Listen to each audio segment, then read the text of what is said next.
Jack, Sophia Soto with the Nerds of Color. Big fan of what you've created here with Agatha all along. And it's just such an amazing series from what I've seen so far. And I'm eagerly awaiting the rest. So thank you so much for your time today. Oh my gosh, thank you. That's lovely to hear. Thanks so much.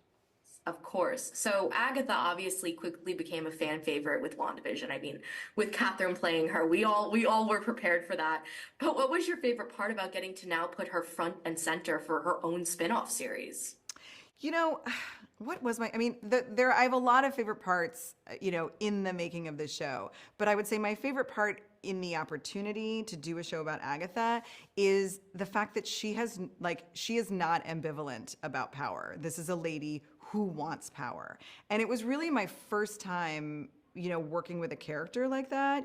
I have had the good fortune of writing for, Natasha and Carol Danvers and Wanda, and each of these women have a very different relationship to their power, but like none of them are power hungry and none of them are sort of like unapologetically formidable, and that's what Agatha is. So I think that I would say that's my favorite thing is like, yeah, let's be like that. I love it. I love what you just said about getting to do all those different strong female characters that we all love, but seeing their journeys of what they need and how they address their power is Yeah. so true. I mean, what have you learned from how Agatha approaches her journey and what she truly needs in this series?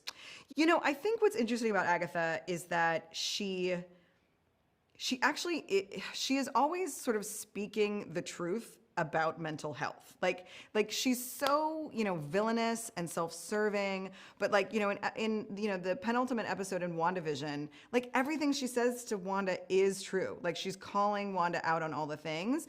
And she really kind of does that kind of thing again in this show where, all of the characters in this show are able to kind of transcend a lot of their own obstacles. And it is in large part because of the tough love. I mean, not even love, because of the toughness and like the bad bitchery of Agatha Harkness. And so like, I'm like, yeah, get it, get it. Yeah. Yeah. And so I've gotten to see the first four episodes, and let me tell you, I already have such favorite character dynamics and relationships and stuff that I want more of. Which were you personally excited to explore when it came to Agatha and these characters? Oh my gosh.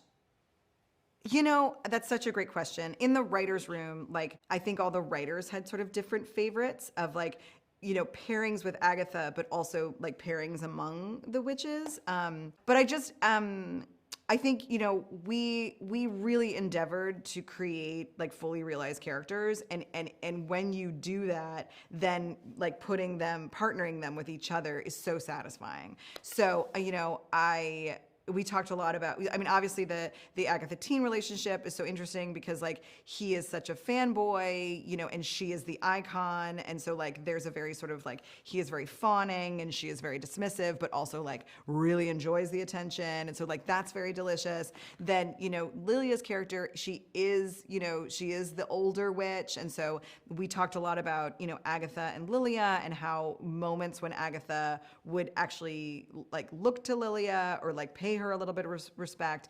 The Agatha Jen relationship is fascinating because they're so thorny together, but Agatha actually deep down does respect Jen for what her original work was. That's fascinating to me.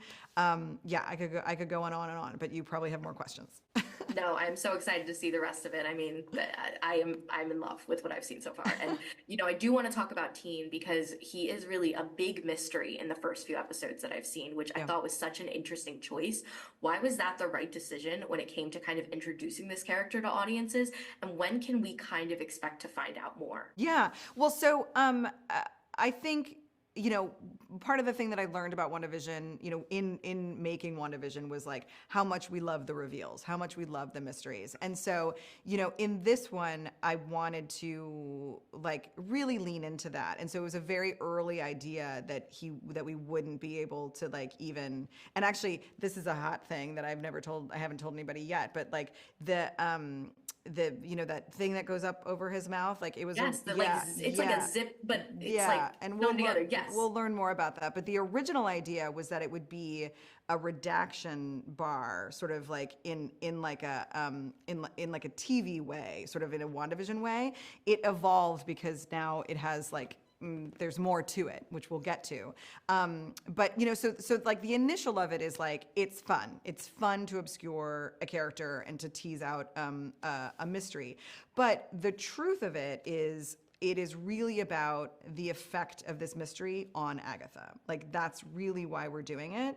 And you'll have to, you know, watch more of the show to fully understand that.